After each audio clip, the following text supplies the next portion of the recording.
nhưng mà thất tỏ tôi tụi một khâu ta nhau rồi tử lu trong nó được phát kỳ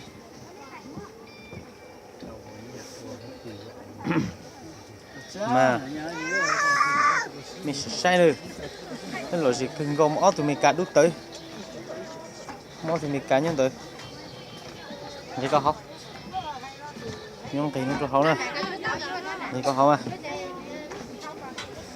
đúng rồi thế là chỗ có tia nữa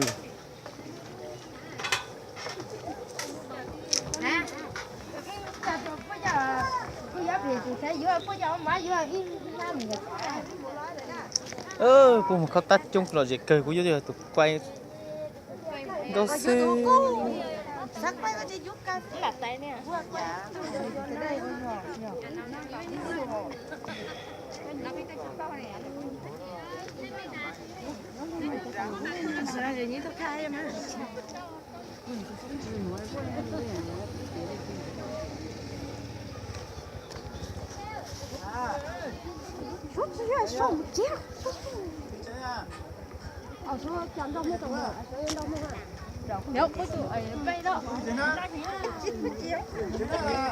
chắc coi chắc coi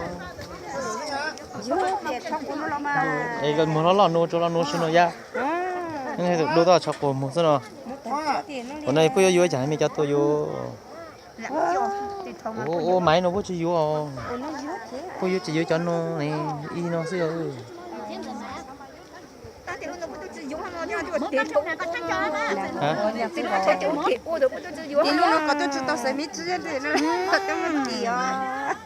nó tiệt quá rồi nó tiệt nó phải nó dưới cho một cái chơi ở phía nó mà mua chả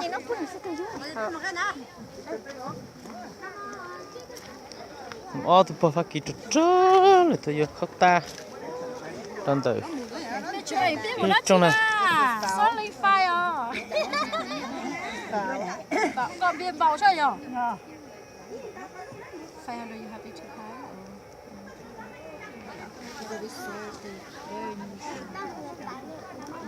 Anh đi này nó nói anh chỗ con biên tao muốn nhà khác con nó nữa. Để anh chỉ biết muốn là nhà nó. anh nghe được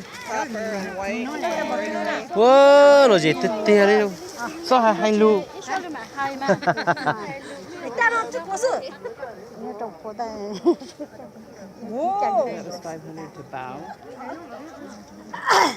bảo đây bảo đây này xí xí tơi à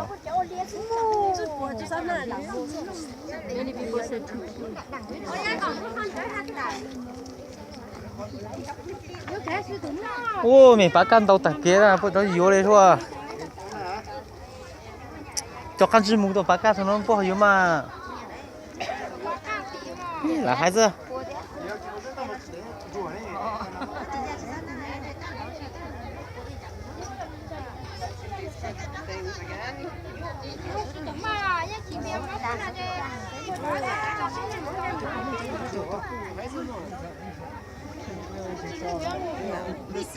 vô kia vô kia vô kia vô kia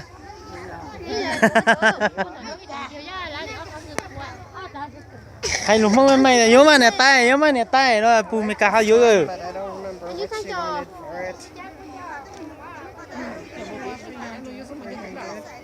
Okay.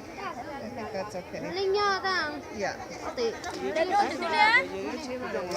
Thấy có nhóc của chi nó xuống này rồi. Đi có của chi nó. Ở bên nó làm mua, ở bên nó có trái dâu đi làm mua. Con biết à? Thấy có ăn gì chưa? Con tiền như. Yeah, we have. Oh, we have one? Yeah.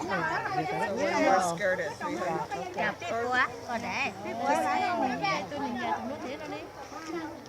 Well, yeah.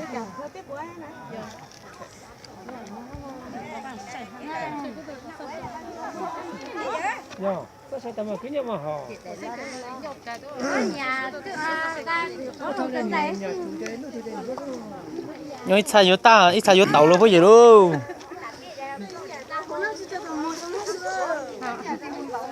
một lần câu một chứ một nè Chứ mà ông chồng cho sách của họ quán nạp lo có phải nạp lo để cam mà tôi yếu đang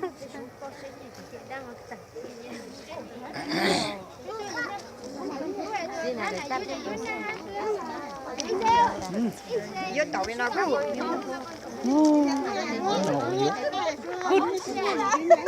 thứ nhai thế nè chú ra tàu này mà cậu thanh ô tàu cần cậu đó giờ mà giờ phăng nhạc khu nè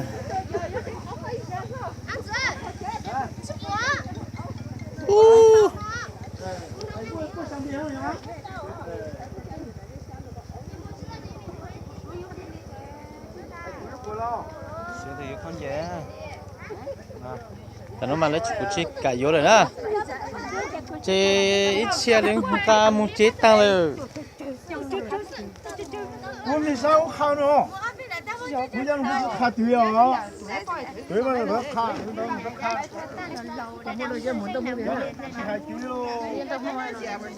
cái nào mất đây hai tuyệt mà nó không bị sụp cuốn muốn đọc đâu mà dạ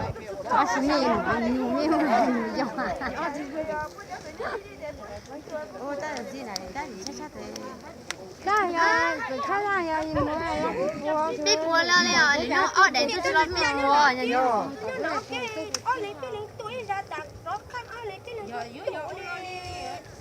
nằm mà biết được hả?